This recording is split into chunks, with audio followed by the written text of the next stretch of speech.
সুদানের রাজনীতিতে প্রভাবশালী ব্যক্তিত্ব হিসেবে উঠে এসেছে মোহামেদ হামদান দাগালো। এটি মেহেত্তির নাম। তার আধাসামরিক র্যাপিড সাপোর্ট ফোর্সেস এখন দেশের অর্ধেক নিয়ন্ত্রণ করছে।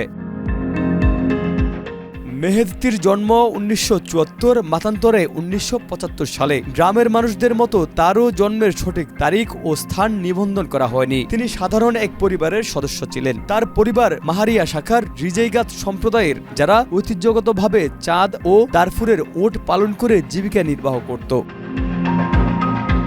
মেহেত্তির চাচা জুমা দাগালোর নেতৃত্বে তার সম্প্রদায়ের 1970 ও 80-এর দশকে যুদ্ধকবলিত এলাকা থেকে পালিয়ে উন্নত জীবনের সন্ধানে দারফুরে আসে। পরে সেখানে বসবাসের অনুমতি পায়। কৈশোরে পড়াশোনা ছেড়ে মরুভূমি পাড়ি দিয়ে লিবিয়া ও মিশরে উটের বাণিজ্যের সঙ্গে যুক্ত হন মেহেত্তি।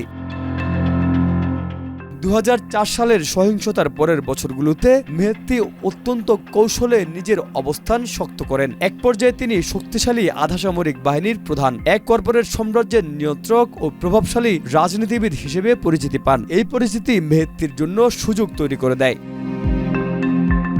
এরপর জানানজাবিদ ইউনিট বিদ্রোহ শুরু করলে মেহেত্তি সরকারি বাহিনীর নেতৃত্ব দেন ও ইউনিটগুলোকে পরাজিত করেন। এক পর্যায়ে দারফুরের জেবেল আমিরে সবচেয়ে বড় সোনার খনির নিয়ন্ত্রণ নেন। দ্রুতই তার পারিবারিক প্রতিষ্ঠান আল গুনেইদ সুদানের বৃহত্তম সোনা রপ্তানিকারক প্রতিষ্ঠানে পরিণত হয়। আরিফ, মাই টিভি।